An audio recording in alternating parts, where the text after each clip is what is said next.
Good morning, everyone. We're just going to give everybody a couple of seconds to just join. It looks like the numbers are slowing down a little bit, and we'll get started shortly.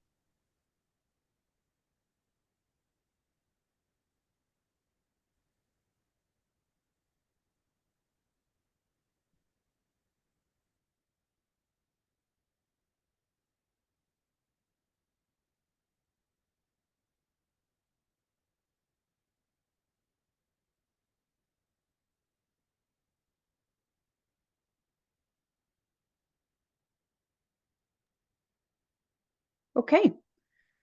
I think the numbers are slowing down a bit, so we'll get started here today. I'd like to just start out by thanking everybody who's taken the time to join us today. We're pleased that you're able to be here. My name is Jessica Brooks. I am, for those of you who I don't know, the Executive Director for the Planning and Land Use Management Branch in the Ministry of Housing. And I am calling in today on this beautiful sunny day from the territory of the Lekwungen speaking people, known today as the Esquimalt and Songhees Nations. So for those of you who may be new to this particular webinar format, the presentation, we're going to set it up starting with a presentation, which will be followed by a fairly extensive Q&A session. For the time being, we will ask folks to hold their questions. We'll enable the Q&A function partway through the webinar, and then we'll ask you to directly enter your questions into that Q&A chat function.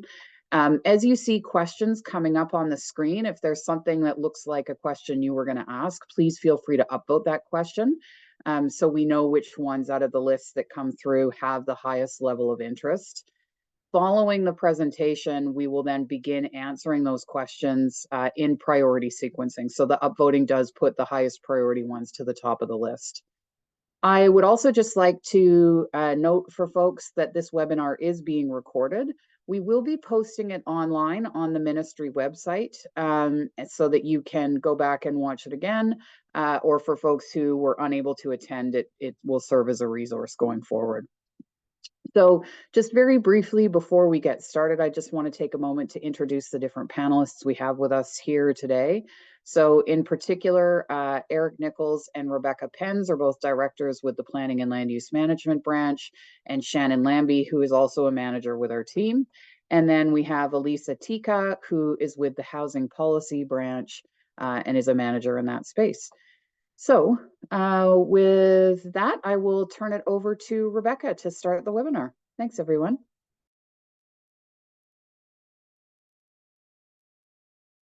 You're muted, Rebecca.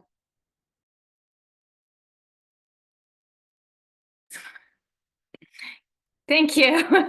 Thanks, Jess. And good morning, everyone. We're here today to talk about new provincial regulations and local government tools that have been announced within the past months, specifically housing needs reports regulations, new authorities for local governments under Bill 16, which is inclusionary zoning tool and density bonus amendments, Tenant Protection Bylaws, Works and Services, Transportation Demand Management, as well as Amenity Cost Charge tool regulations. So all of these tools and regulations are part of the broader transition to a proactive planning framework under Bill 44.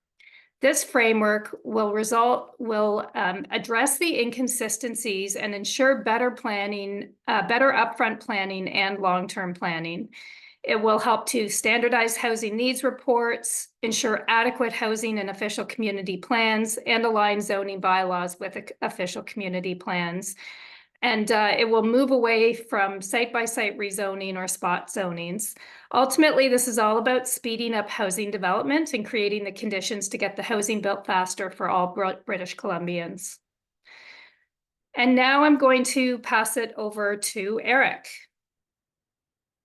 Thanks, Rebecca, and good morning, everyone. The next few slides are going to provide a little bit of detail on the housing needs reports regulations that were just approved in the last couple of weeks, and I think most of you will have received, or most of your local governments will have received information and letters sort of providing some additional detail.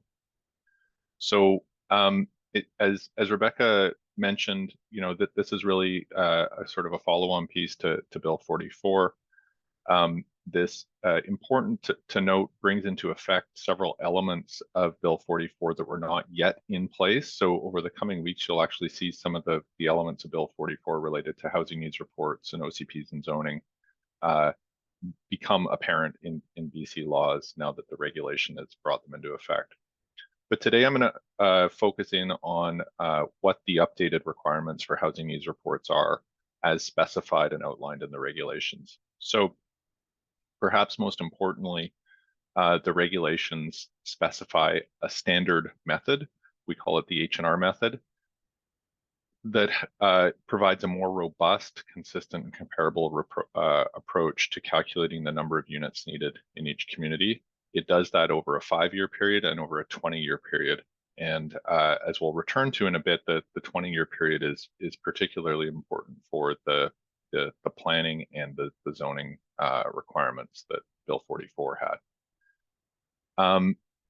I think just by way of a little bit of background, one of the rationales for the more robust standardized approach is that we saw while every local government had completed their first housing needs report, there was quite a wide variation in how they calculated the number of units needed, and in some cases the numbers were relatively robust and in others not. And so we wanted to sort of set a common foundation that ensured a fulsome understanding of housing needs in each community. So the regulations, beyond setting the standard method, the H&R method, they also specify a few additional content requirements. And importantly, in response to local government feedback and some other thinking that we were undertaking, they've simplified the information collection requirements that had been in place for the first few years. And finally, related to my comment about kind of bringing into force and doing a few other things related to Bill 44, the regulation sets deadlines for completing the interim housing needs report. So that had been communicated, but now it's by regulation, that is January 1st, 2025, as well as outlining the timing of future OCP and zoning bylaw updates. Next slide, please. Thanks. So as I mentioned, the interim report must be completed by January 1st, 2025. And I think it's important here to talk briefly about what an interim report can look like. There have been quite a few questions about this. Really, the intent here is to get every local government, every housing needs report on the same page in terms of using the H&R method and having a kind of consistently calculated understanding of 5 and 20-year housing needs. And so the interim report is limited to a few key things, one of which is using the housing needs, the H&R method to do that calculation. The second of which is to add in a statement about the need for housing close to transportation infrastructure that supports walking, cycling, and transit. And then the third is a little bit of a retrospective, a look back by just talking about what what the local government has been doing since the previous report to address housing needs in the community. So importantly, as an efficiency, as a way of really making this task as streamlined as possible, these 3 new requirements can simply be added into, appended, woven into a new chapter, however you want to formulate it, into the most recent housing needs report that your community has already done. So while local governments are certainly free to do an entirely new housing needs report by January 1st of 2025, that's not the requirement. The requirement really is just to make sure that your most recent report is updated to include these 3 things you see in the bullets on the screen. So hopefully that will be a relatively streamlined process and not overly burdensome. Recognizing the time frame is not super long for that. So if we turn just to a quick overview of the H&R method, as I indicated, this is meant to be a much more comprehensive look at housing needs in the community, both current, the existing shortfall, and the anticipated needs over time. We worked closely with experts in the development of this, and had some, looking at best practices from different places. And so I'll just briefly, and this can, I'm sure, will be the source of some questions later on. I'll just briefly kind of walk through each of the 6 components. These are meant to be, I'll just preface this by saying, additive. So each of these generates a number of units needed, and those get stacked up, summed at the end to provide a total number of units needed over 5 years and over 20 years. So first, there's the supply of units to reduce extreme core housing need. So that's really looking at the most vulnerable folks in a community and understanding the number of units needed to address their needs.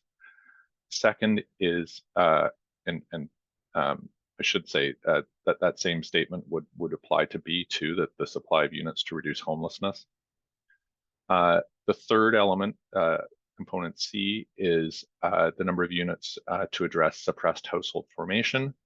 And for those of you that aren't familiar with that concept, this is really meant to recognize the fact that in most communities in BC, new households, often young people, but not entirely, new households have not been forming, families have not been people have not been moving out, families have not been started simply because of the lack of housing. So this is really an attempt to recognize that and assign a number of units to help address that.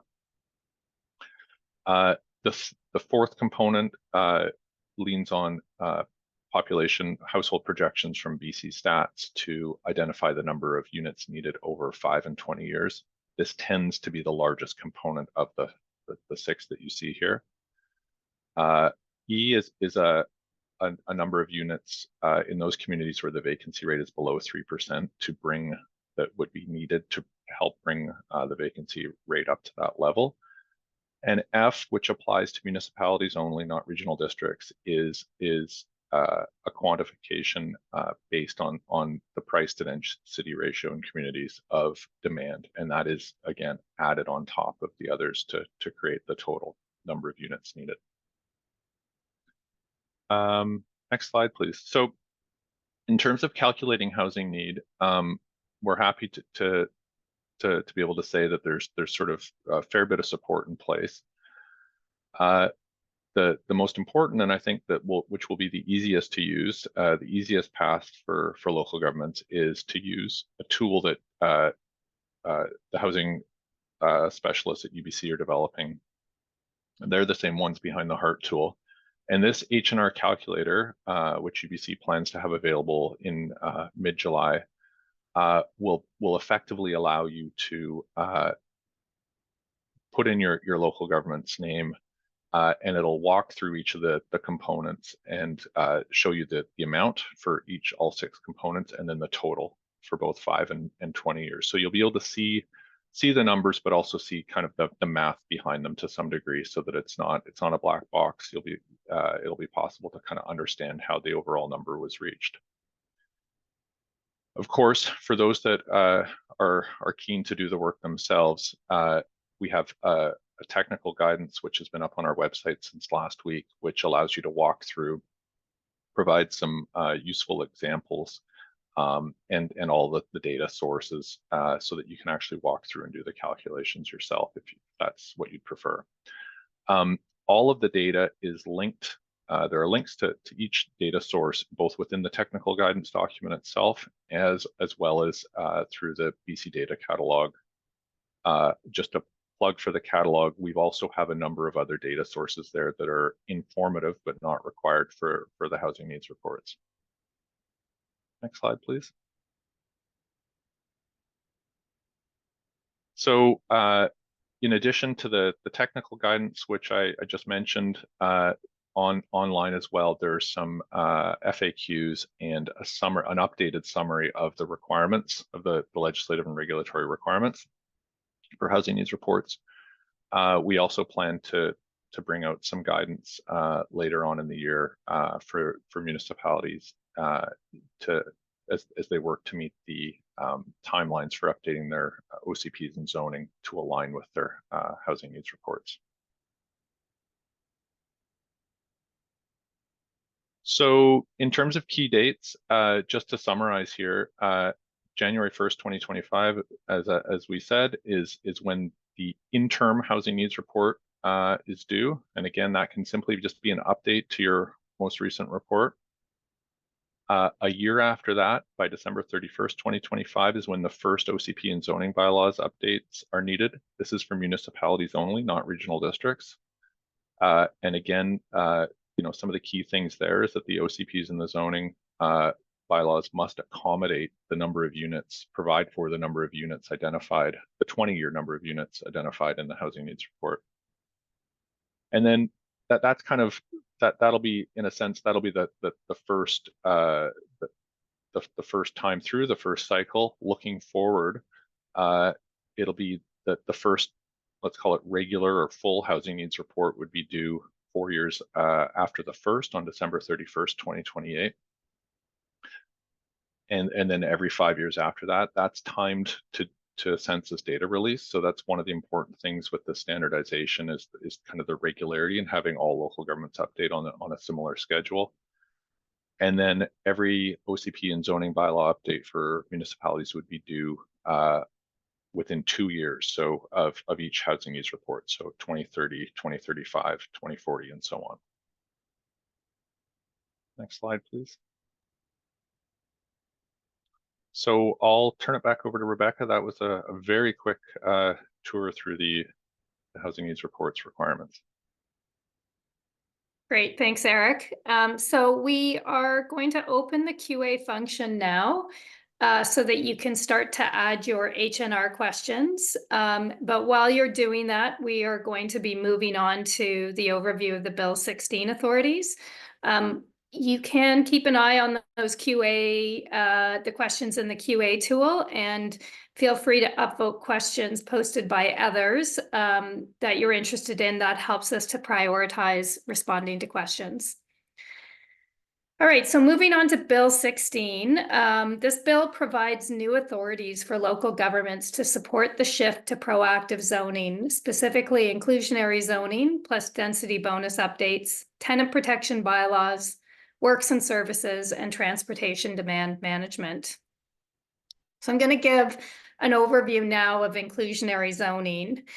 Local governments are able to use an inclusionary zoning bylaw to require affordable units in new development. The bylaw must set out the amount of affordable housing unit required, the amount of affordable housing required, the tenure below market price, and how long the units must remain affordable, and the density levels needed to offset the cost of building the required affordable housing. When drafting an inclusionary zoning bylaw, local governments must undertake a financial feasibility analysis and consult with developers and other groups to ensure the affordability requirements are properly calibrated to unique local conditions. We know that inclusionary zoning is dependent on local market conditions and will be most effective in high growth areas with high density development. Next slide, please. A local government may accept cash in lieu of affordable units or accept the affordable units on a different site by agreement. Affordability requirements may be varied for different development types, such as purpose-built market rental projects. Inclusionary zoning cannot be imposed on affordable non-market projects, such as those owned by BC Housing or nonprofits. And where development viability is impacted, local governments may waive or reduce amenity cost charges, also known as ACCs, for market rate units in buildings where inclusionary zoning is applied. So the affordable units in these buildings are exempt from ACCs. New or amended inclusionary zoning bylaws will not apply to applications that are in stream, and we will be monitoring implementation of the tool. And there are regulation-making authorities in place if needed, such as setting a maximum amounts of affordability to ensure that development is not deterred. Next slide, please. So just covering off density bonus amendments. Density bonus, most of you will be aware, is an existing tool that local governments use to encourage developer to provide affordable housing or amenities in exchange for density benefits. Changes to density bonus clarify how it is used and ensure alignment and consistency with inclusionary zoning. So this means the density bonus bylaws must set out the expectations for amenities and affordable housing units so they're clear and transparent upfront. When using density bonus, local governments must undertake the same financial feasibility analysis, consultation, and annual reporting as inclusionary zoning. Changes also clarify the rules for how and when cash in lieu is collected, as well as the process for providing the affordable units or amenities on a different site by agreement. The same in-stream protections apply as for inclusionary zoning. The new requirements only apply to new applications. Local governments will have time to transition to the new density bonus rules, and a date will be set by regulation, which will be June 30th, 2025 at the earliest. Following this date, inclusionary zoning may be used up to or above minimum allowable densities in transit-oriented areas. Density bonus cannot be used below the minimum allowable density areas. Local governments will need to update existing density bonus bylaws to comply with the new legislative requirements. That was a pretty quick overview of the inclusionary zoning and density bonus authorities, but we'll speak in a couple slides around the kind of guidance that will be released that will provide more detail on that. And now I'm going to turn it over to Elisa to talk about tenant protection bylaws. Great. Thanks, Rebecca. So a number of municipalities already have tenant assistance policies in place, and Bill 16 supports these efforts by providing a new authority to local governments, enabling them to adopt tenant protection bylaws and similar tools. So tenant protection bylaws require developers to provide added support for tenants who are facing displacement in the case of redevelopment.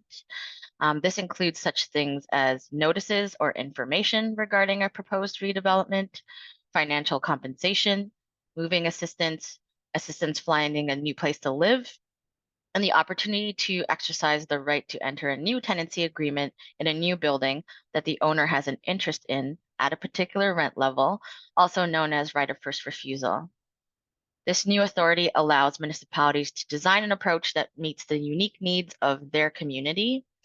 And the goal is that the authority will provide greater transparency and certainty to municipalities, developers, and tenants by establishing tenant protections in bylaw, rather than through an individual rezoning process. So this authority straddles both the local government and the community charter. So to be very clear, when it comes to municipalities, they can create tenant protection bylaws. They can also designate tenant protection development permit areas. So that's a new feature in this authority. There's now a new development permit area to mitigate the effects of displacement on tenants added into the Local Government Act. And this allows municipalities to make fulfilling the obligations of a tenant protection bylaw a condition of receiving a development permit. Municipalities can also request development approval information from developers. This allows municipalities to gather more information about the anticipated impacts of a redevelopment on tenants. Likely, you've already seen a model for this information. Municipalities are already requesting it, but this authority formalizes that. When it comes to regional districts, they can designate tenant protection development permit areas, and they can request development approval information. However, at this time, they will not be able to create tenant protection bylaws. And regional districts being able to request development approval information will really provide valuable knowledge on tenant displacement in these communities. And the authority will not apply to the City of Vancouver as it's governed by the Vancouver Charter. In terms of the relationship of tenant protection bylaws to other tools, when it comes to inclusionary zoning, provincial guidance will outline approaches to implementing tenant protection bylaws and inclusionary zoning, and these two can work together in tandem. So for example, municipalities can implement bylaws that give displaced tenants priority access to affordable units created through inclusionary zoning. When it comes to tenant protection bylaws and the Residential Tenancy Act, tenants continue to have provincial protections under the RTA. Local tenant protection bylaw supports are in addition to those existing protections under the RTA. In the case where tenants are being evicted due to redevelopment, who live in a municipality with a new tenant protection bylaw, they may be eligible for assistance under that bylaw. Whereas in the case of tenants being evicted due to renovation, where the unit will cease to exist, they are not eligible for assistance under a new tenant protection bylaw. In those cases, the RTA provides for those tenants through financial compensation, notification, and the ability to seek recourse through the RTB. In terms of financial compensation, compensation owed to tenants under the RTA will be netted out from the total compensation owed to tenants under tenant protection bylaws. So for example, if a tenant lives in a municipality with a new tenant protection bylaw, and the tenant is eligible for 1 month's rent equivalent compensation under the RTA, so let's say $1,500, and 4 months rent equivalent compensation under the new tenant protection bylaw, so $1,500 times 4 or $6,000. In total, the tenant would get $6,000 total compensation. This is a broad authority. It'll be up to local governments to make decisions that balance best practices regarding encouraging rental development, complete communities, and housing needs. Thanks. I'll turn it over to Eric. Thanks, Elisa. So I'm going to quickly provide an overview of some of the new and expanded works and services authorities. A little bit of a sort of a context for these changes is that we heard consistently from local governments as we were working on Bill 44 through consultation and other avenues that some of the items that were most challenging to obtain were things like works and services, especially at infill. Some of these authorities had sort of existed, but had appeared more tied to subdivision and not building permit, and hence were more available during typically during greenfield development. So we felt this was sort of an important series of changes to really respond to that and to support a shift towards more infill development. So the first change, and there's 3 that relate to works and services that I'll cover, is to clarify that works and services actually apply at building permit. So as I said before, they were tied more explicitly to subdivision. And so by clarifying that, really kind of broadens the range of circumstances in which a local government can require works and services. Related to that is really a fairly significant update to the kinds of things that are explicitly named and can be required. And so you can see, I won't read these all out, but you can see that the first sub-bullet there under number 2 talks about the things that were listed already. The 3 sub-bullets below that point to a series of amenities, transportation infrastructure, and sustainable design features that are part of the wider list and range of things that can be required in terms of works and services. So similar to some of the comments you've heard already, these were all the types of things that are quite important to complete communities and to supporting housing and sort of more livable, sustainable urban areas. Next slide, please. Finally, and also, of course, interrelated with the first 2 is an expanded road dedication authority. And we heard consistently that especially when redevelopment was occurring within infill areas, within existing street networks, there often just was not enough space to do all of the good things that that local governments and communities wanted to see. And so this is an effort to kind of provide enough physical space for that, including some of the works and services like, for instance, bike lanes and boulevards and things that were listed on the previous page. So here, local governments can require an extra 5 meters of depth to the roadway when But the important condition is that that can't be for more space for cars. That has to be for things such as active and alternative transportation infrastructure. So bike lanes, traffic calming, and so on, or sustainable design features like rain gardens and street trees. So this is in addition to the 20 meters that is already possible. An important point here too is that this authority is available not just at subdivision, but at building permit. That part is explicit. So this again can be used for infill projects where a subdivision process is not underway.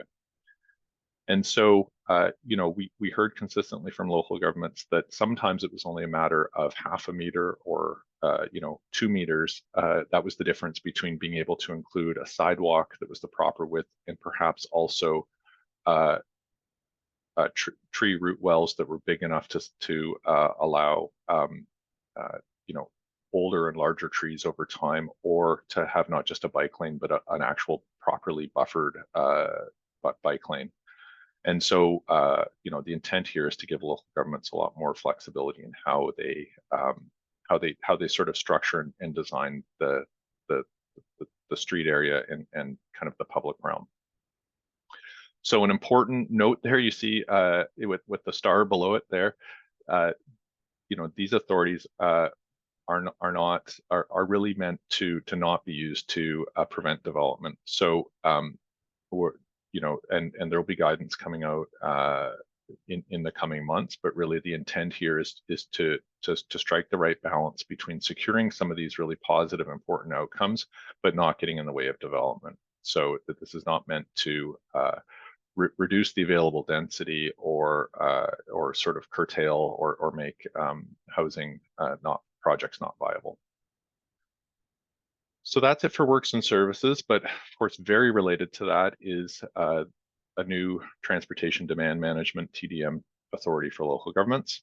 So this allows local governments to define and require TDM measures by bylaw. It's somewhat analogous in that sense to the existing, you know, the pre-existing bylaw abilities for parking. Here, you know, of course, I mean, the context is that as infill occurs and higher densities are enabled and supported and required through some of the other legislation, at the same time as parking requirements are reduced, it becomes increasingly important for all sorts of reasons that you can imagine related to climate and affordability and so on, to make the most effective and efficient use of sort of scarce space, scarce public space and transportation funding and resources. So that's really kind of the underlying rationale here. And so this authority allows local governments to require things of developers such as charging stations, bicycle parking, and end of trip facilities like showers and change rooms and lockers and bike storage. Importantly, there's an ability to collect cash in lieu if the site, you know, depending on the circumstances, if it doesn't quite, a certain kind of TDM doesn't make sense on site. One thing that's sometimes lost just in the way that the bill is kind of arrayed and is maybe not obvious, that I just wanted to draw your attention to, is that to provide a policy foundation for local governments using this new tool and in fact some of the others, 2 new optional policies have been added to that can be included in an OCP. And so those are articulated higher up in the OCP section, but now the Local Government Act will say that policies relating to alternative forms of transportation and to transportation demand management can be included in OCP. Just a minor note for folks that are vainly looking for this in the Local Government Act right now, it takes a few weeks typically for BC laws to be updated. So if I'm not quite sure yet if this is actually, if these new authorities appear in the Local Government Act or the Vancouver Charter quite yet on BC law's site. They are of course in force regardless. But in the meantime, if you can't see them there, then you'll just have to refer back to Bill 16 and to the information on our webpage. And that actually is true for the housing needs reports requirements as well. It takes a few weeks for them to appear. So that's it for me. I'll turn it back over to Rebecca, I think. Thanks, Eric. All right, so we're going to move into our last topic, which is amenity cost charge regulations. Also, amenity cost charges, also known as ACCs. These were introduced in the fall. Sorry, the original amenity cost charge tool was introduced in the fall of 2023 to allow local governments to collect funds for amenities from new development that results in increased population. I'm going to walk you through the two new ACC regulations, the affordable housing exemption and payments and installments. So the exemptions regulation supports the economic viability of non-market rental housing projects, housing delivered by the public and nonprofit sectors, by providing them with consistent and predictable financial relief from ACCs province-wide. It's intended to help fund and support affordable housing. So to this end, exemptions apply to rental and supportive housing units operated by government entities, which include the federal and provincial governments and their agencies, local governments, local government-owned nonprofit housing corporations, and First Nations.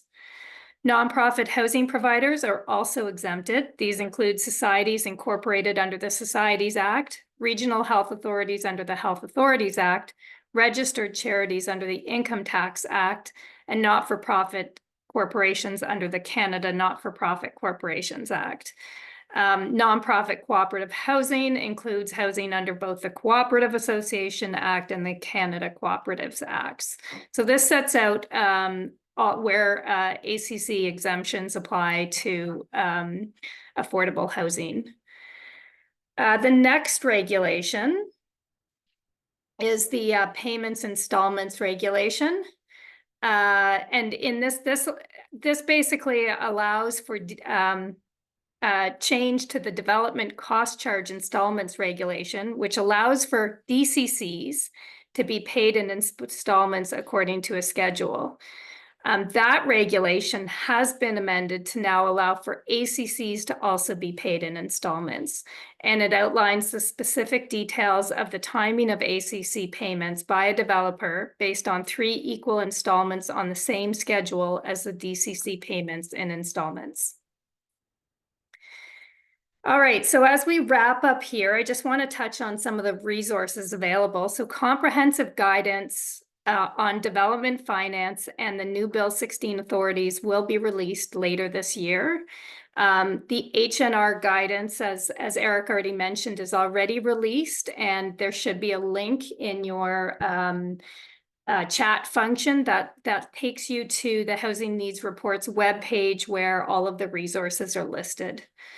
The 51 million in capacity funding that was distributed to local governments back in January can be used to adopt any of the tools.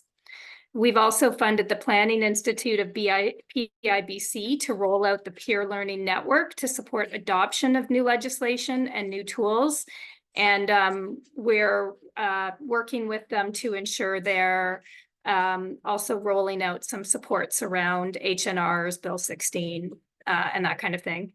And we continue to update information on the new tools. We encourage you to sign up for updates on all of the web pages so that you get a notification when new resources are added to the page.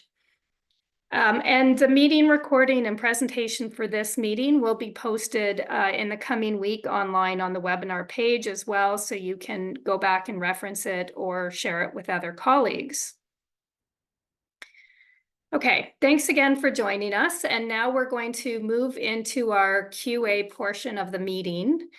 And we can see lots of questions have been coming in for us while we've been going through the presentation.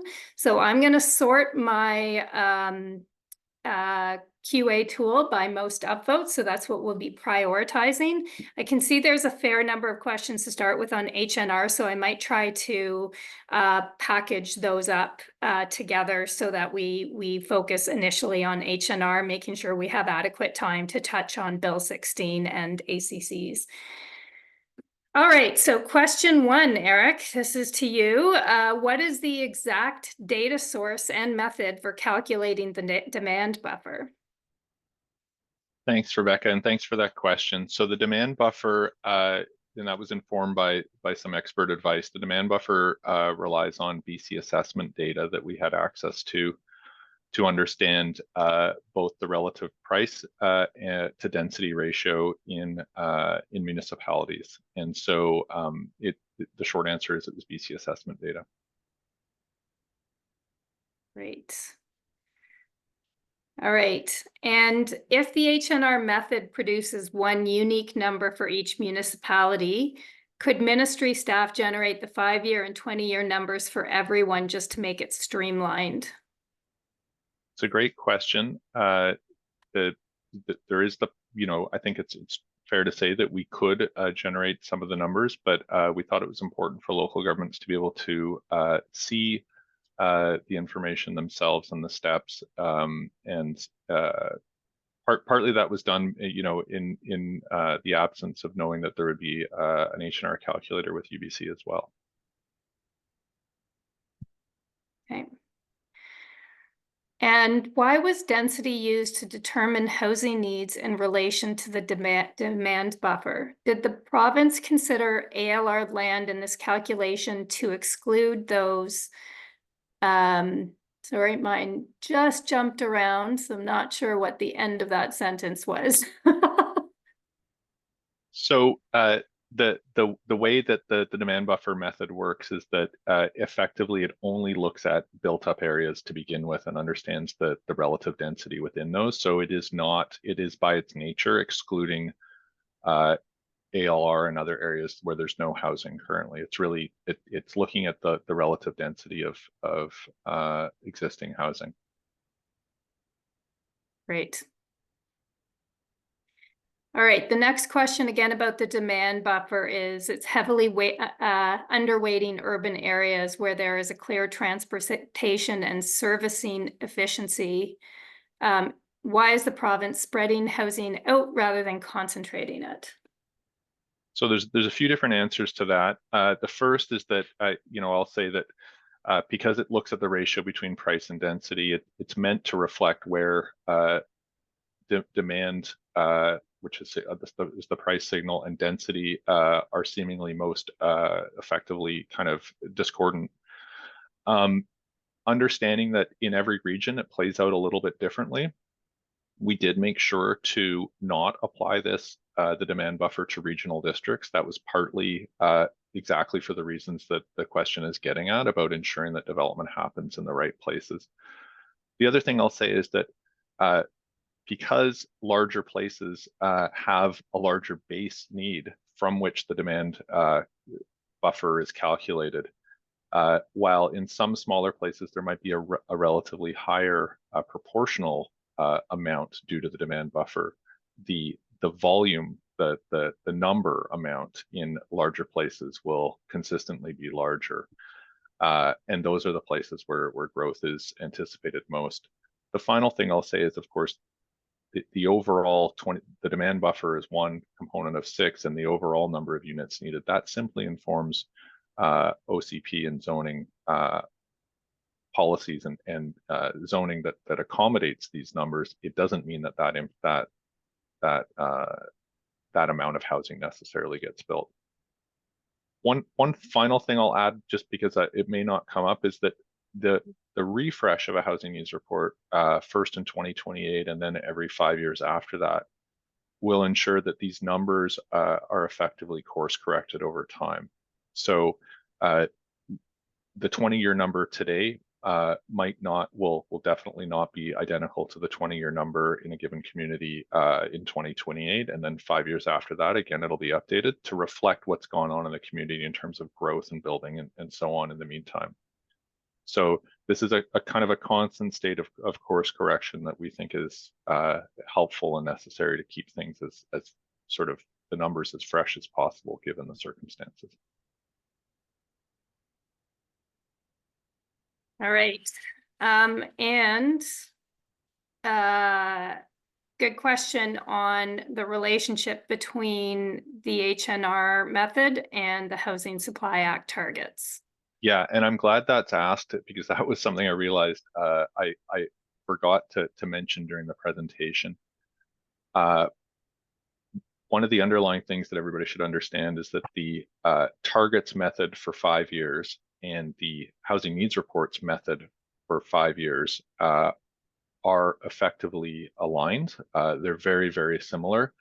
The demand buffer is one component that does not exist in the targets, but effectively they had the same origin and were developed in alignment. And so the 5-year numbers in that for a target in one community and that is from the H&R method in another community will look very similar and have the same roots so that they can be understood in a complementary way. Of course, the targets, the targets which are done for 5 years are for quite a different purpose than the 20-year planning number from the H&R method. Okay, and if a full H&R is completed for January 2025, is the next full H&R still due December 2028, or would it be 5 years later? Yeah, we think it's important that housing needs reports and OCPs for that matter are updated on a regular basis. So the interim housing needs report, however extensive the interim report is in terms of an update on the previous report, would has to happen by effectively the end of this year, by January 1st of 2025. That leaves 4 full calendar years until the next one is due in December 31st, 2028. A lot can go on in a community in that time. Of course, if for, in some circumstances, the community hasn't seen a lot of change, hasn't seen a lot of growth, the numbers are relatively stable, then the next full housing needs report in 2028 might not need to change a great deal, but we think it's still important that all local governments kind of turn their minds to it and kind of look afresh at what the circumstances are in a community. And Eric, is there a way that H&R regulation will ensure that units for core housing need and homelessness are actually built for that purpose, or is the intent simply to have the overall number of units be higher regardless of their targeted use? We understand that there's, to some degree that there's a limit to what a local government can fully prescribe when they're thinking about some of those units. So the number is meant to factor in, the numbers for each of those components is meant to factor into the overall total 20-year number. But we understand that over 20 years, local governments can't necessarily ensure that they, achieve or that number of units, say supportive housing units or units to address core housing need, are built. So the idea there is simply that they, that is a piece of information that they have that can then be, for consideration and for addressing through policies. But we thought that the most important thing that could be standardized across the province was the 20-year total number of units needed in a community, and important to kind of recognize the different sources of need as that number was being calculated, the different kinds of need. The other thing I'll say is of course, we know now through the literature and increasing number of studies that extra units anywhere in the system help free up space elsewhere in the system and take pressure off some of the more badly needed forms of housing. So, we think there's still a strong value in that overall number regardless. Okay, great. And are you able to share which consultants or academics designed the H&R method? That's not one that I'm positive that I can share at this time. We can get back to you on that. What I can say is that there were, both the consultants were expert in this field, and that a variety of different experts provided input through the development of the method. So we're quite confident we sort of arrived at a place that was reflective of best practices and met the the provincial policy intent. Okay, great. The next question is around consistency across the different pieces of legislation. With Bill 44 and 47, zoning has been liberalized. The market will produce what it wishes to produce, but the H&R sets out the types of housing units that should be produced. So how do we square that? The minister is encouraging stratification of SMA and not introducing rental tenure zoning. So I think there's a few different parts to that answer, some of which go back to things I mentioned earlier. The first is that we understand increasingly that any injection of new supply into the system helps overall, or tends to help overall, with easing pressure elsewhere in the system, because the need for supply is broad and deep in most communities.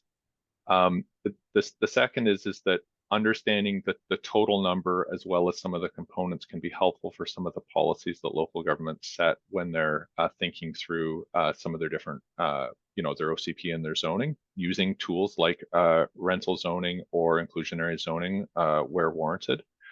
But to the point about tenure and SMA, we're also very, very conscious of the kind of in some cases, in many cases, the relatively narrow or viability of some types of projects, especially at a smaller scale.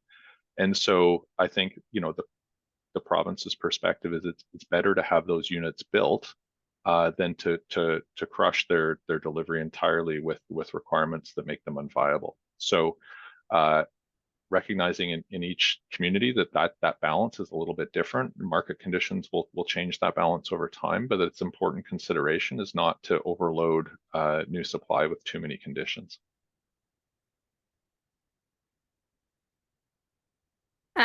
Great. And maybe just to add to that, we are doing some work to, we're developing tools right now to help local governments understand how the bills work together and how the tools can be used in complementary ways. And I think that will help clarify some of that as well. I'm going to actually ask Jessica, who's now back from another meeting. Jess, do you mind taking over facilitation of the questions, please? Absolutely, I'm happy to. And I'm just seeing that the question that has come to the top of my list is from James Proctor. James, nice to see you on my screen here. So the question being posed here, with the new inclusionary zoning authority, more housing agreements will likely be reviewed by elected officials. Bringing agreements forward for just 1 or 2 units can be cumbersome for a variety of reasons. Has the ministry considered amending the Local Government Act to approve housing agreements via resolution rather than bylaw? I'm not sure that it's something, James, that we've contemplated in any detail, unless anybody else on the panel wants to speak to this. But certainly, we're open to taking any suggestions on how to improve the efficiency of approval processes, and this is a good one, and we're more than happy to take that away. So unless anybody had something to add to that. Okay, great, thanks. Okay, so next up on the screen, I have here, when incorporating housing needs into the zoning bylaw by 2025, will regulations be adopted in terms of how local governments calculate how many potential housing units are included in the zoning? For example, if new zoning allows 4 units on each single family lot, but each lot currently has 1 unit on it, will each lot contribute 3 potential units towards the housing supply? Eric, can I turn that over to you? Yeah, for sure. So the first thing I'll say is that there are already, and we're going to kind of raise the profile of this, but there's already 2 different suggested kind of a simpler and a more sophisticated method for calculating zone capacity in the SMA guidance. So we're going to make that a little more easy to find. We'll also be coming out likely with some supplementary guidance to help round that out.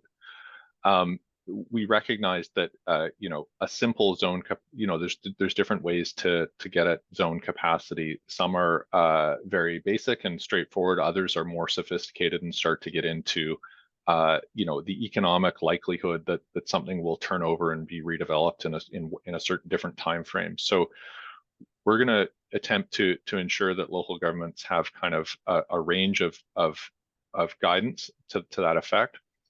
One thing that I'll say is that, and this is maybe not plain, but the legislation does mandate that only if you have a density bonus zone, only that the base density is countable towards the zone capacity. So we really want as much as possible for the zone capacity to be, for lack of a better term, true zone capacity, and not subject to a whole bunch of conditions.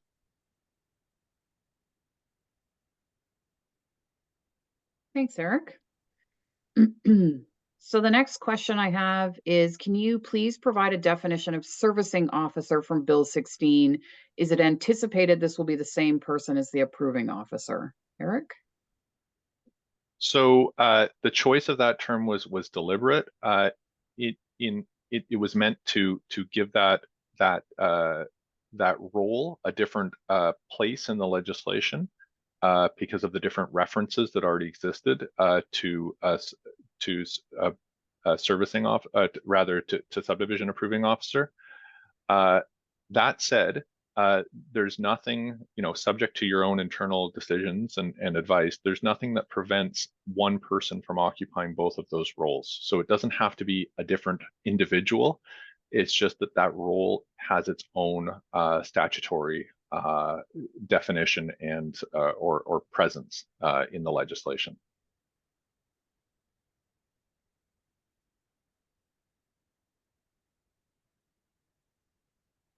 You're muted. Thanks. Sorry, I hit mute, but clearly not vigorously enough. Where sections 513.1 and 5.13.3 of the LGA now allows an additional 5 meters for certain works, is that 5 meters from each side of a street or 5 meters in total, i.e. to result in a total highway dedication of a maximum of 25 meters? Eric? It's the latter, it's total. Great. That was nice and straightforward. Thank you. Okay, next question. How will the province ensure that housing that is being built is affordable? It's a good question. I think one of the things, and Matthew can talk maybe a little bit about this as well, but I will note, the zoning changes that were brought forward in the fall and the various tools that we're talking about today are one component of a broad suite of initiatives that the province is undertaking. So certainly the work that we're looking at in the land use planning sector focuses to a large degree on housing supply, and questions of affordability are addressed through opportunities like inclusionary zoning and the density bonusing authorities. Matthew, do you maybe want to talk a little bit about some of the work that your team's doing in that space as well? Certainly. Thanks, Jessica.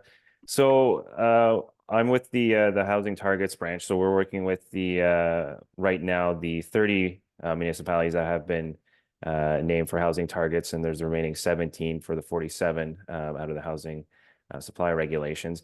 And a part of that program includes the progress reporting. So that looks at the actions that municipalities are taking to further achieve goals such as affordable housing. So what we're looking at is really promoting the partnerships that are available, as well as looking at other levels, such as the federal government and their role in these areas. So certainly the progress reporting is one way that we want to create a network of information sharing so that municipalities become more aware of those opportunities where there are successes, but also recognizing that there will be some challenges along the way.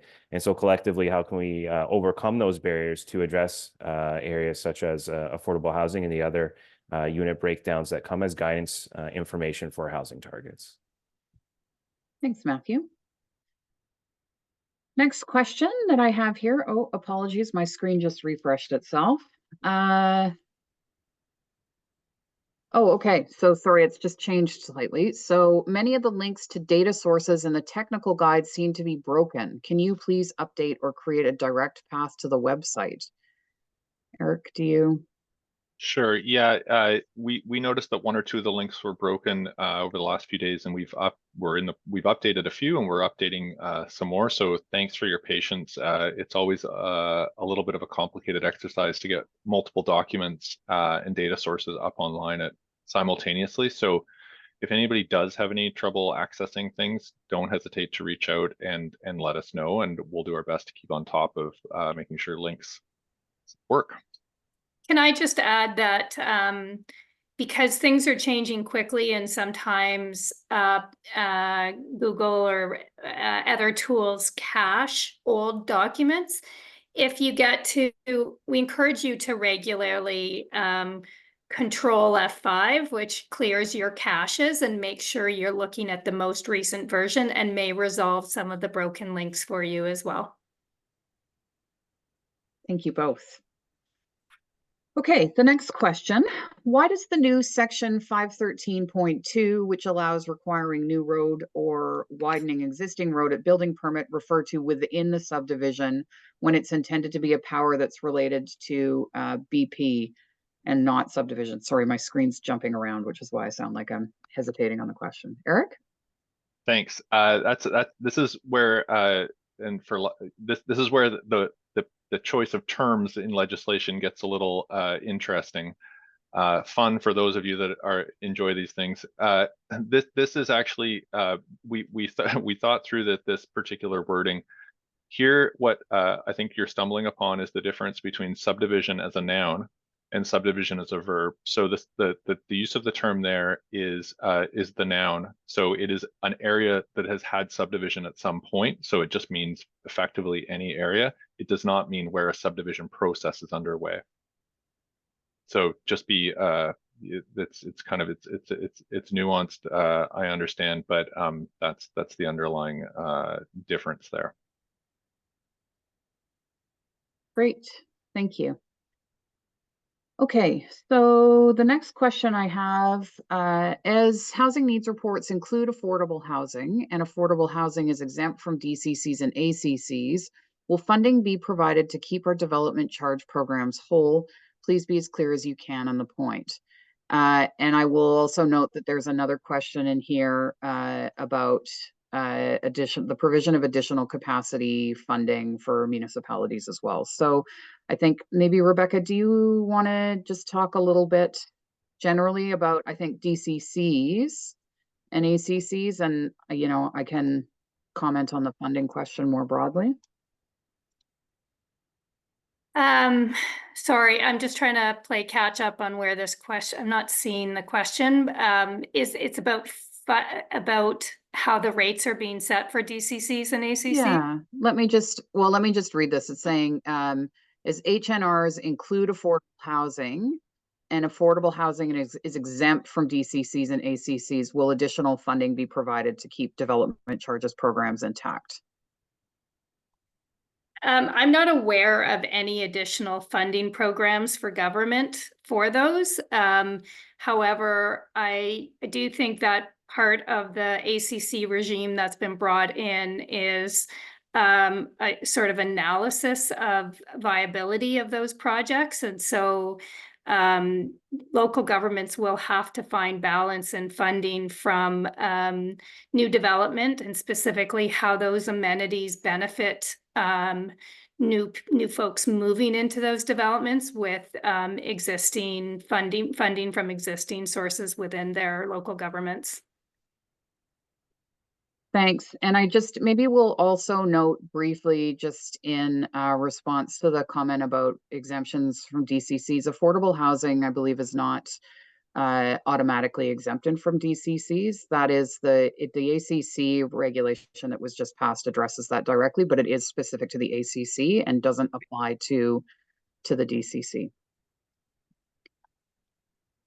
Did anybody want to add anything to that before I move on to the next question that I have on my list here? Okay. Elisa, I think this next one's probably, for you. What is a developer under a tenant protection bylaw? Is what a developer under a tenant protection bylaw up to the local government to define? So is it up to the local government to define that? For example, can a local government exempt homeowners updating a secondary suite or laneway house on their property? Great, thanks, Jess. Great question. To be more precise, the Act uses the term owner rather than developer and defines owner as the owner of a residential property that is subject to a proposed redevelopment.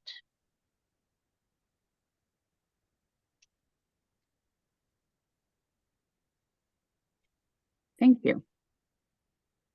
Okay, and the next question I have here, again, Elisa, just confirming we need a new DPA to apply a tenant protection bylaw.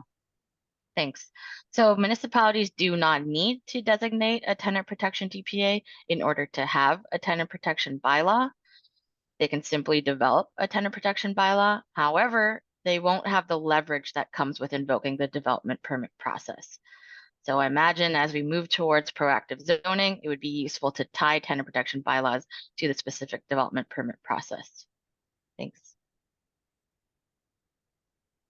Great, thank you. So the next question, why would we, a local government, need to reassess market conditions for already built density bonus projects? Does the fact that the development proceeded not prove that it was viable? Rebecca, are you able to respond to that? Yeah, I can touch on that, and I can also reach out to the person who asked the question, because I think we can provide a little bit more detail on that. Essentially, local governments have until June 2025 at the earliest to align with the new density bonus framework.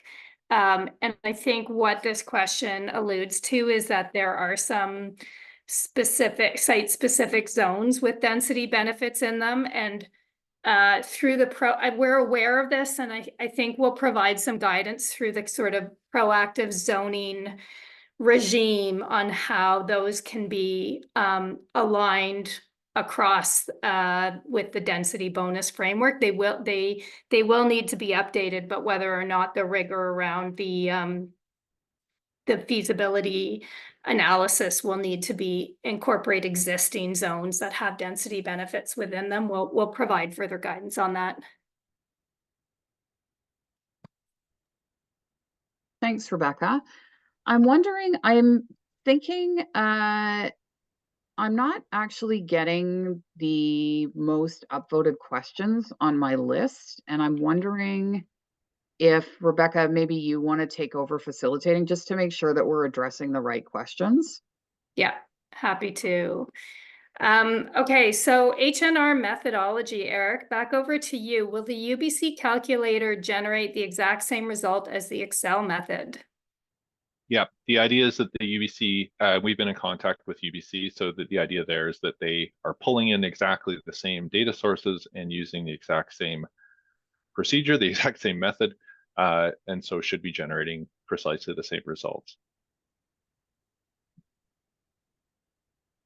Great. And regarding data sources, while the guidance referred to custom census reports downloaded from BC Stats, which at times provide results different from census community profiles online, can municipalities use the publicly available numbers on StatsCan's website instead of the custom reports? Our preference is that the custom reports be used. The custom reports use a slightly different universe, a slightly more circumscribed universe of population from StatsCan and census because of the way it's broken down by tenure. So our strong preference is that that's what's used.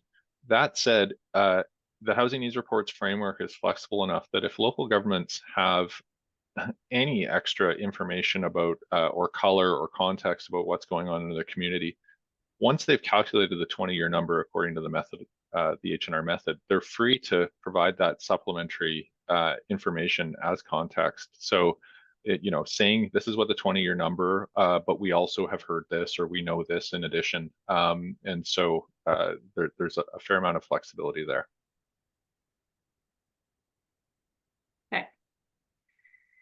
Great. What if the community rejects an OCP if it accommodates future housing need? We may have difficulty passing an OCP in some places if it supports new development or growth. Well, I think I would say, as with any requirement under the Local Government Act or other legislation for that matter, you know, it's up to the local governments to meet the requirements. And so, you know, I'm confident that and we've already seen that local governments will be working towards the new requirements in the time frame. And I don't anticipate that will be an issue. And will municipalities be provided additional capacity funding? Many municipalities may have used the January installment to meet Bill 44 and 47 implementation. Jess, I don't know if you want to add anything to this. I'm not aware of any capacity funding that's planned at this point in time. We are aware that local governments have a lot of work in front of them, and you know, should the opportunity arise to provide funding, but at this point, we're not aware of any funding sources. Yeah, I'm not sure. Yeah, that's consistent with my understanding, Rebecca. I will say we are doing our best to create a number of tools and supports as well to help make the implementation process a little bit easier for folks. We do acknowledge it's a lot of work, and we're here to help and support as best we can. And one piece of good news is that the UBC tool will make it a lot easier to produce the numbers that you need for your housing needs report. So potentially there's some money that you may have set aside for updating housing needs reports that could be repurposed towards the other tools that need to be adopted or for advancing OCP and zoning bylaws. All right. The next question relates to the timing. So why have you not timed the policy update timelines with the election cycle? We typically try and have these major updates completed in mid-cycle rather than at the beginning or end of a council term. I'll take a first run at that, which is I would say that basically the objective here has been to roll out the changes as quickly as possible, recognizing that the housing crisis is compounding the longer it takes to address those concerns. So the focus has largely been on how quickly we can update the overall sort of land use planning framework to deliver housing more quickly. But I'm not sure if anyone, Eric, do you have something to add to that? Kind of on a more minor note, that the thinking around housing needs reports was, of course, where and when housing needs reports had last been updated, when 2021 census data became available, and then looking forward when 2026 and onwards census data becomes available. So given the foundational role of reports and feeding into OCPs and zoning, census data releases ended up being quite an important determinant. The data usually being released 2 years or so, or fully released around 2 years after census. Okay, and Eric, back to you again. We have a draft housing needs report, which will be finalized with the provincial methodology. If the housing needs report is completed this year, the 20-year projection will be to 2044. If the OCP is not adopted until a year or so later, as would be typical, do we need to update the projections to 2045? Or can the OCP use the 20-year housing needs projections, which will then, by then, actually be 19-year projections? Good question. Yeah, and so here, I think that there's a few parts to the answer. One is that the numbers themselves, the 20-year numbers, are composed of existing need. So several of the components exist at existing need, as well as anticipated needs. So it's important to remember that it's about addressing things that are already needed in the community. In terms of, you know, the short answer to this question is no, there's no need to further update the OCP or the housing needs report to bring them in line with the 20-year number. Really, the 20-year number that you calculate according to the methodology at that moment is the one that you can roll into your OCP and your zoning bylaw, recognizing that, of course, within 3 years after the OCP and zoning bylaw, you'll have a new number that will then, in effect, course correct a little bit and be rolled into the further update. So this is meant to be kind of an iterative process as opposed to kind of a sort of an entirely sort of scientific number that is always exactly 20 years out.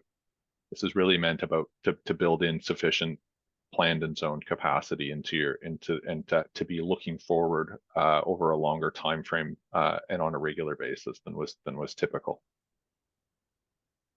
Okay. All right. When are regulations in relation to works and services scheduled to come into effect?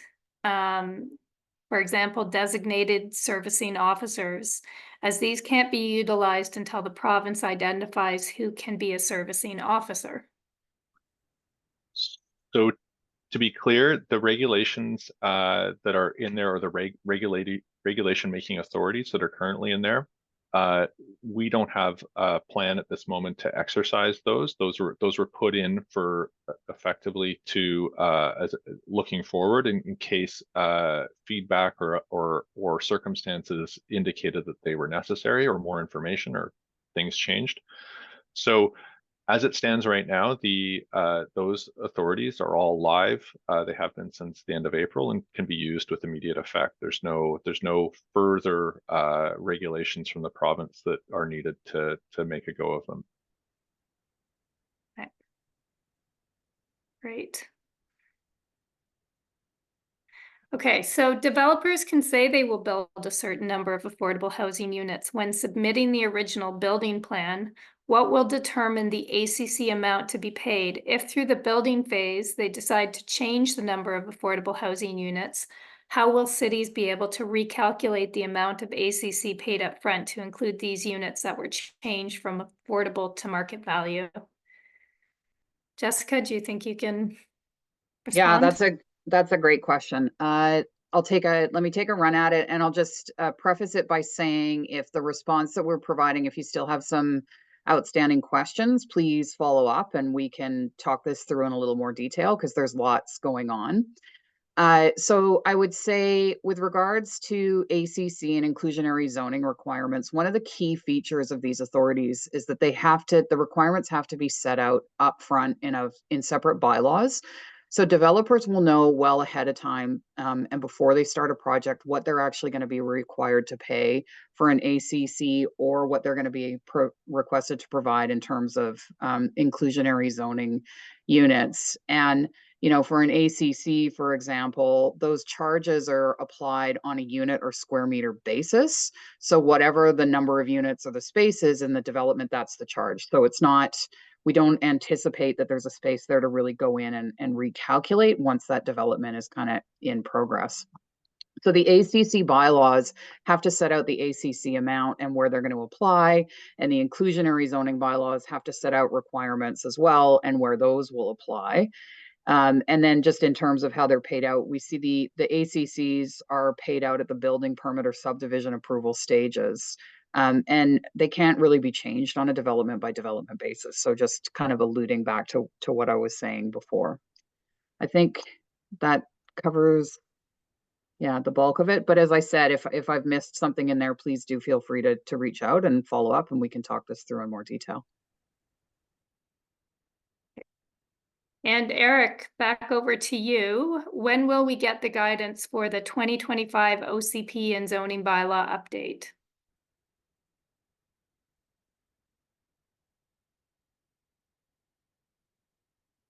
You're muted, Eric. Thanks.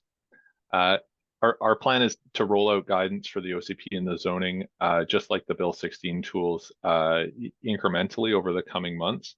As I mentioned earlier on, some initial guidance around planned and zoned capacity already exists within the SMA guidelines. We'll attempt to kind of give those a little bit of a higher profile so they're easier to find.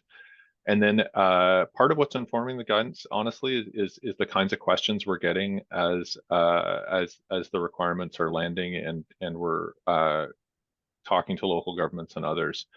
So I think one thing just to highlight on the OCP and zoning update, it's a great time to do a broader update, but the requirement is more narrowly focused, of course, on the residential side of those documents. So when you're thinking about scoping, you know, I think that's important to keep in mind as to kind of how big or contained the update projects are.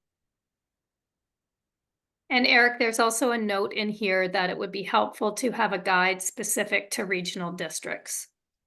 Understood. Yeah. Yeah. And we've done our best in the requirements and some of the other guidance to kind of point out where there are differences and to think through how things land in regional districts, because of course most RDs have multiple electoral areas, and each of those tends to, although there's sometimes some standardization, have their own OCP and zoning bylaws. So that's, for instance, that was part of the rationale for not requiring an update to the regional district OCP and zoning bylaws on a regular basis, the way it is for municipalities.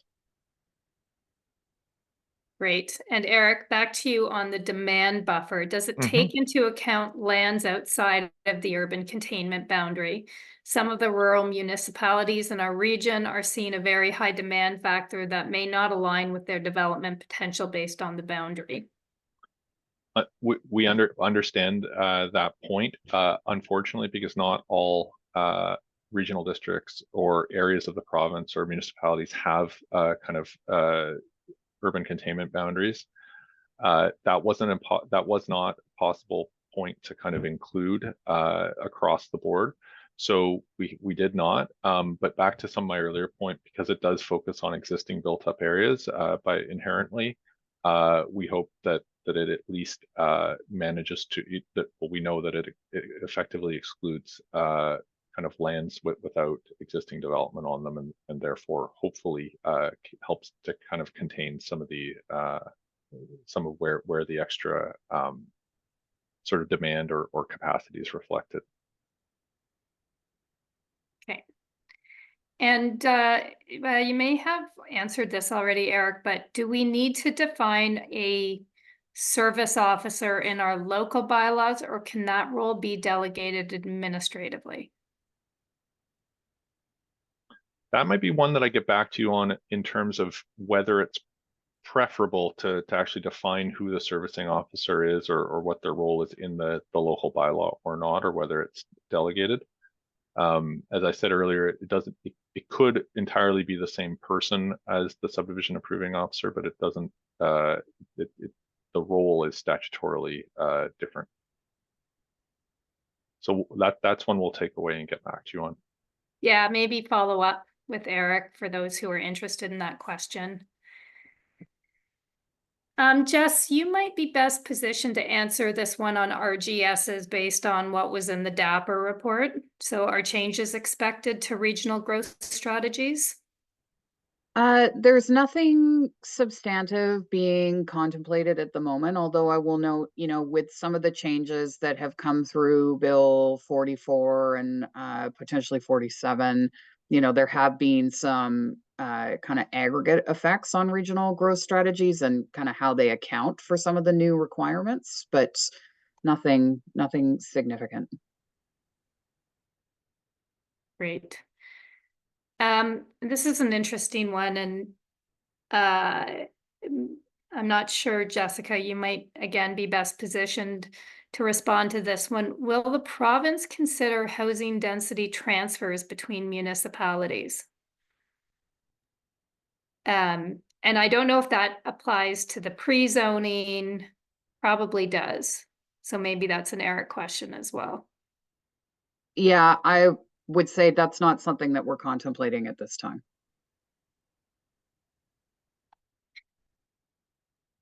Okay, and what are the OCP and zoning bylaw updates for regional districts? Eric.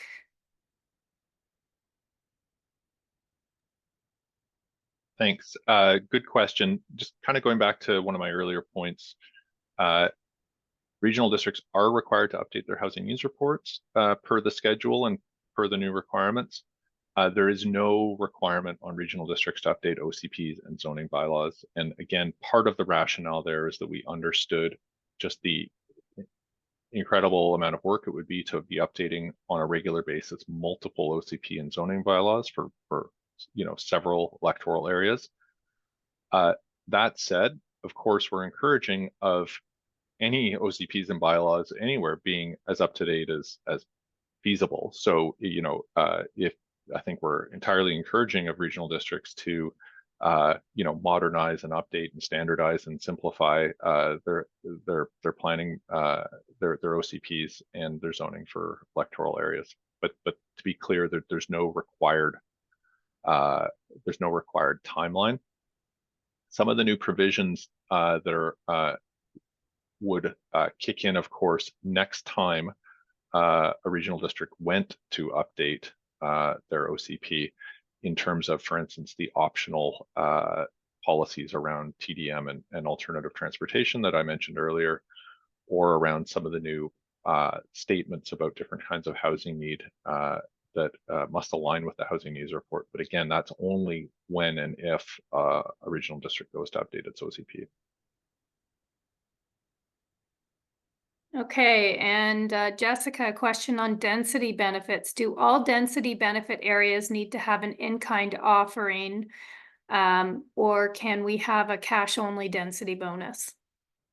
So a cash in lieu option has actually been enabled under the legislative changes to density bonus. So local governments can choose to give developers the option to provide a cash payment instead of building affordable housing units or providing amenities. The rate of that cash in lieu payment is informed by the financial feasibility analysis, that the legislation also puts into place, and it needs to be based on the capital costs of building those affordable housing units or amenities.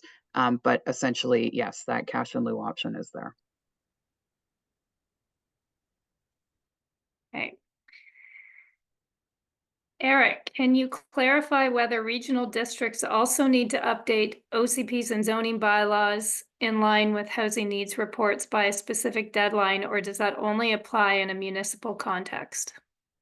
Yeah, that's pretty much an identical answer to my last one, is that there is no timeline or requirement for regional districts to update their OCP and zoning bylaws. That only applies to municipalities.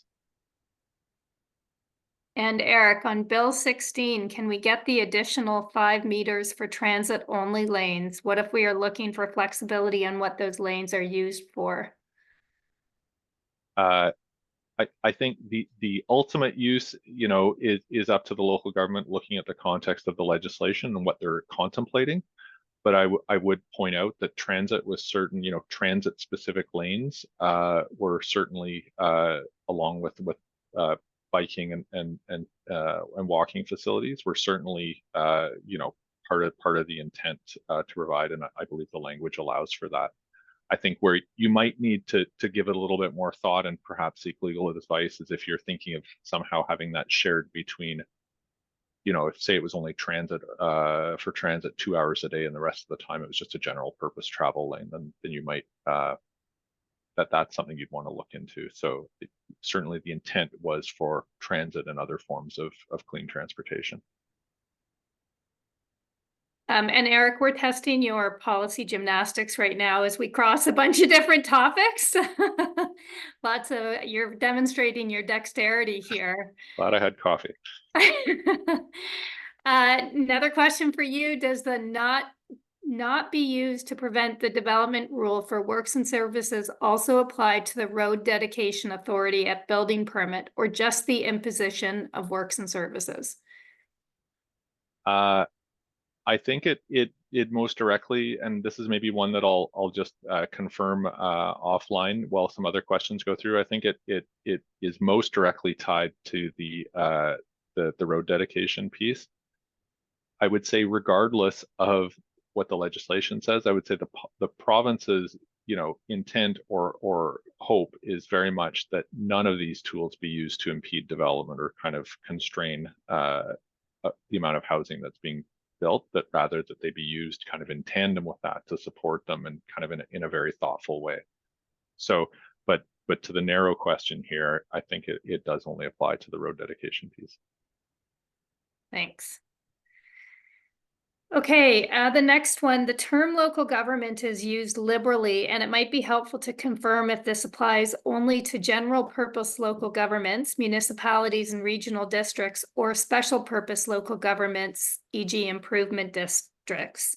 Further to this, as local governments were referenced in the slide, Is the Works and Services Road Dedication Authority available to regional districts? Is the authority available to improvement districts for water and fire? Thank you. So to answer the last part first, it is not available to improvement districts. This really is meant to just, these new authorities are meant to apply to local governments in kind of the what I would say is the commonly understood way in Part 14 of the Local Government Act, municipalities and regional districts. If your local government or your community has kind of a specific set of circumstances and you're wondering if it's applicable, because there are a few sort of special purpose areas in the province, or with somewhat unique authorities or requirements, just let us know and we'd be happy to kind of help talk that through. Okay, just noting the time here. So we are now running over time. Do the panelists have about 5 more minutes just to try to wrap up a few more questions? Okay, so we'll do that, and then we'll take away any questions that we weren't able to respond to. We'll be using these to develop a set of FAQs that go on the web pages. So they'll be split up. There's a housing needs report page, and separate pages on the different authorities in Bill 16. So we will be updating those based on what we heard in this. There's also a webinar tomorrow, which will be identical in terms of the presentation and the format. And so if you didn't get your question here, maybe you can send a colleague tomorrow to re-ask the question again tomorrow. So we'll just try to plow through a few more questions here. The next one is related to urban containment boundaries, and the demand buffer. I think we covered that one already, Rebecca. Yeah, I think so too. Yeah, I think if you have follow-up questions on the urban containment boundary and the demand buffer, you're welcome to follow up, but I think we've clearly answered that as well. So then for the interim 2024 housing needs reports update, if a city has an existing housing needs report that does not include the most recent 2021 census data information, would this also be a requirement to update? So I think that's a really good question. There's a few communities that use the previous interim provisions in the 2019 legislation to kind of count what they'd done at the time as their first housing needs report. And then the question is whether now they could use that to serve as their interim report with a few updates. I think, we might want to talk through offline kind of the specific circumstances and timing just to make sure that I have a clear understanding. I would say though, if you have a housing needs report that is showing its age, that is, for instance, doesn't have 2021 census data in it already, and it's relatively straightforward, I think my advice, and I think the community would be better served if those quite out-of-date elements were at least updated. It doesn't mean necessarily the entire thing needs to be rewritten, but I think there would be some benefit to updating so that it's at least using numbers that are within the last 3 or 4 years. Great, thanks, Eric. I can take the next one. Is there any ability to set different ACC rates for different forms of housing tenure, rental versus strata?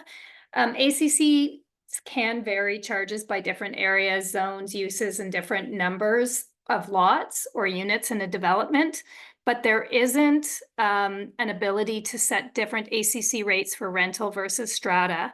However, local governments can waive or reduce charges for for-profit affordable rental housing and can set out the criteria that would make a development eligible for a waiver or reduction.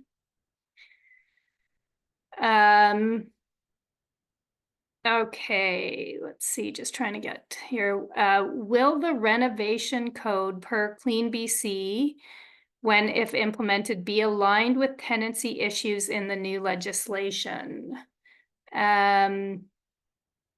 Not sure if we have anybody on who would actually have an answer to that. We might have to take that one away and get back to you, unless I'm mistaken. Yeah, we'll have to get back to you on the renovation code. We don't have anybody with expertise in that area. Okay, I'm gonna say we're able to cover maybe 2 more questions, and then we probably need to log off. So can local governments expect an increase in BC Transit funding to reflect the province's focus on transit in relation to housing? We unfortunately don't have anybody from the Ministry of Transportation and Infrastructure on the call, but we do work closely and they're aware of some of the challenges facing local governments. Jess, do you want to add anything to that? No, I don't think so. I think you covered it. Thanks. Okay. Eric, are there any benefits of using the H&R Excel spreadsheet rather than the UBCL tool, or do you recommend waiting for the tool? You know, I think the only mild benefit of doing the Excel work yourself is to be able to kind of fully see all of the math and understand everything.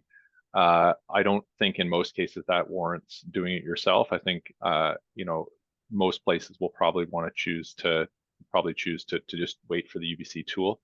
The one thing I didn't note earlier that's worth noting too is that we anticipate that there will likely be some updated projections, mildly updated, from BC Stats, for instance, and maybe from 1 or 2 other sources that would be more likely available in July. So that's not to say don't run the numbers now, but that is to say I think there's a few reasons that most places would rather wait. It'll certainly save a lot of time and probably erasers if you wait. I think we've got a couple of inclusionary zoning questions we can close out on. There's a question about whether you need to create an inclusionary zoning bylaw by June 30th, 2025. You do not need to create an inclusionary zoning bylaw by June 30th, 2025, but in order to use inclusionary zoning, you do need to create the bylaw before you use it.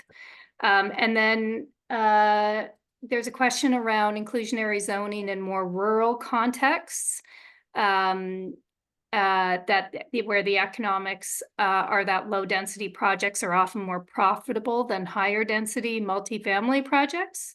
We're often trying to encourage higher density forms, discourage low density forms. This is something that makes it hard to use density bonusing in a functional way. They thought that inclusionary zoning might resolve that problem, but it sounds like it still ties into a need to increase density. And yes, that is largely the case because inclusionary zoning is a tool that's effective in areas where there is high demand for high density development. So it is unlikely to be an effective tool in all areas of the province, which is why density bonus continues to be a tool that can be used. And then there are other tools such as provincial and federal funding programs that may be better aligned for use in smaller and rural areas of the province. I know the other panelists have been scanning the remaining questions. I just want to check in because I think we're going to wrap it up now. But is there anything else that any of the panelists want to add in response to the questions that they've seen that have gone unanswered? We started to get into a bit of a speed dating there with the questions. I think maybe what I might suggest, just appreciating everybody's kind of contributed a lot of hours of their time from many different local governments for this conversation this morning. If we haven't had a chance to get to your question, please don't hesitate to reach out to us directly. We're very happy to kind of talk about any questions you may have and in lots more detail than we were able to get into today as well, if that ever sounds appealing at all.